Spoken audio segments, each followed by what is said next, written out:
Malawi. Malawi was a burst of tropical green. The cooler temperatures and increased rainfall made for a lush, hilly land with rainforests, cultivated fields, and incredible biodiversity.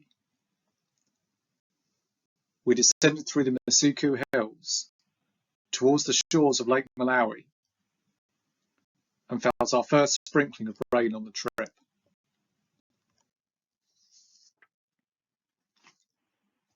The area around the lake was populated with subsistence farms and fishing communities. There were many people walking the roadside, carrying pots, tools, or buckets of goodness knows what. Their clothing was ragged in comparison to the colourful fashions of Tanzania. However, they were equally outgoing. My pre-effort judgment would be to think of this as a much poorer country. However, instead, I thought of it in terms of how Cornwall is to London. A more relaxed ethic, less consumer-driven, a coastal way of life, and a happier place as a result. I forgot to get my passport stamped and was accompanied on my ride back to the border by a man carrying a dead goat on the back of his bike. Despite not understanding a word he was saying, we conversed all the way and had a long handshake at the end. I then rode the next 40 miles to camp with more fellow cyclists for company, some carrying bundles of crops or wood, all happy to talk. The greenery of the small farms and trees and the fresh scent of water made for a pleasant afternoon. I reached camp and was met by Jodie, our nurse, waiting for me with a bottle of beer. "Cheers," I said. "Don't get too comfortable. Mark and I are going to operate on your leg after dinner. You might want to have a few more of those." I sat in the back of the truck with a bottle of Tusker. Nate joined and chatted to me while Dr. Mark prepared the surgical equipment. After taking me through the plan for the procedure, lance, drain, and hope for the best, he adjusted his glasses and then stuck a large needle in my leg. There was blood, pus, more blood, then a lot of pain. Jodie mopped up with bundles of cotton wool. Nate did his best not to be sick. Then we all had a large drink at the bar. I was now taking about 10 different pills a day, painkillers, malaria meds, anti-inflammatories, and antibiotics. I also had to have an additional shot of antibiotics injected into my arse every morning. Jodie would lie me down, poke the needle in, and then scrape any additional pus from my leg with a scalpel. Then it was breakfast. Oh, and 80 miles of cycling. To brighten the mood, we had a party on the shores of Lake Malawi. I dressed as a chameleon by wearing every item of clothing I had, and Nate dressed as a bee. We drank as much gin as our stomachs would allow, and then played games on the beach. I had a drunken snog with April, our chef on the trip, a Canadian artist with a slim build and long dreadlocks. One thing led to another, and I ended up with all my clothes scattered over the beach. The next morning I had to search for all the various coloured items in the sand. Note for future self: never dress as a chameleon on a beach. We climbed away from the lake and up to the Malawian highlands. The air freshened and the landscape transformed into a utopia of valleys, streams, rocky hills, and pastoral villages. Nate and I discussed sexuality and how our desires have fluctuated during the trip. For the first month, I barely thought about sex, he said. But now I'm like a rampant rabbit. I'm the same, I said. Maybe it's the humidity. For me, the idea of sex in this environment felt like a very normal, natural way to be. However, for Nate, it was much more complicated. Malawi had recently suspended its laws criminalising homosexuality, but then introduced new laws on marriage that banned all same-sex relations. It was another country that seemed to be going backwards rather than forwards, and another place where Nate's feelings and desires were deemed illicit. No one in the cycling group was outwardly gay, and hooking up with a local stud would be a complicated and potentially dangerous process. I always tell myself that at the end of a marathon, there will be someone waiting for me that I love at the end, I told him. And maybe that's what's going to happen on this trip as well. So you'll meet the woman of your dreams and get married and have kids and live happily ever after, said Nate. Something like that.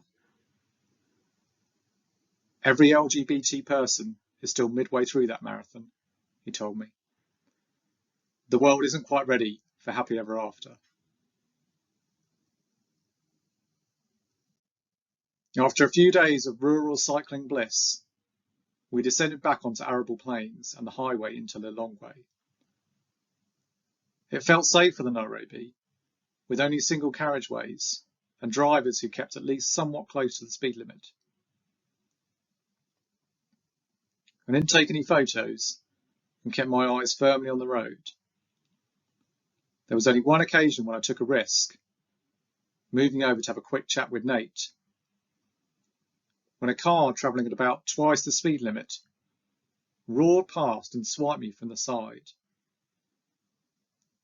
My bike flipped and I flew dramatically through the air. What next? I thought, before I struck the concrete back first, my cycle helmet smashing beneath me. Then I blacked out. A few moments later I came to find Nate and a few others gathered around me. Are you okay? He said, visibly panicked. That guy was going so fast. I tried to move in, but there was no way you could have avoided them in time. I turned to the side and strained my eyes to the edge of the road. That's okay. I don't think I'm paralysed or anything. There was only one thing that mattered. Can you tell me? I croaked, my head starting to throb. Is the Duchess okay? I rode on to lunch with Nate and told Jodie what had happened. She gave me a despairing look, then asked if my back and spine were okay. I think so, I said. I fell on my side, then rolled onto my back. Well, you can stand up, so it can't be that bad. She gave my ribs the once over. I told her where it hurt and where it didn't. You probably just had a couple of fractures. Nothing much we can do about those. And your head, is that all right? I broke my helmet, I said, but I think everything else is okay. You sure you're not dizzy or disorientated? No, I don't think so. Well, we probably don't have time to drive you to a hospital, so put your bike on the roof and we'll drive you to camp. I took hold of the handlebars of the Duchess. I think it's okay. The wheel's a bit bent, but I think I can make it another 20 miles. I'm not worried about the bike, Ben. You can't ride after a head injury and not without a helmet. But she shook her head. Get in the truck, Ben. I sat in the front seat and waved to Nate as we drove off into Lilongwe. Once we arrived, I found a shopping mall with a sports shop and bought myself a new cycle helmet. All set for riding the next day. In the evening, as a treat for no one dying, we all went for dinner at a posh restaurant. Any excuse. Did I miss much on the road? I asked Nate as we tucked into some gin and tonics. Not really. another presidential convoy approached us on the way into Lilongwe. The police weren't happy for us to ride at the same time and told us to wait on the side verge. Kevin, one of the other American cyclists, didn't seem to think this was okay and called the president a motherfucker as he drove past. He's now in jail and has a hearing tomorrow morning. Other than that, it was a pretty quiet afternoon. Kevin was a millionaire American with an abrasive nature to match. In Ethiopia, he tried to cause a mutiny in camp because we weren't getting enough protection from the kids throwing stones. He and his girlfriend cycled together on expensive bikes, drank disgusting protein shakes all day, and then had disgusting sounding sex in their tent in the evening. It couldn't have happened to a nicer guy. I'm going to his hearing tomorrow, said Nate. I hope they've let him change out of his spandex. We spent the rest of the night laughing about the antics of the American cyclists, and after a final G&T, my ribs hurt so much that I had to go home. Lilongwe is another city of contrasts. There are pristine tree-lined streets, walled mansions, private schools, then shacks and shanty towns a few hundred yards down the road.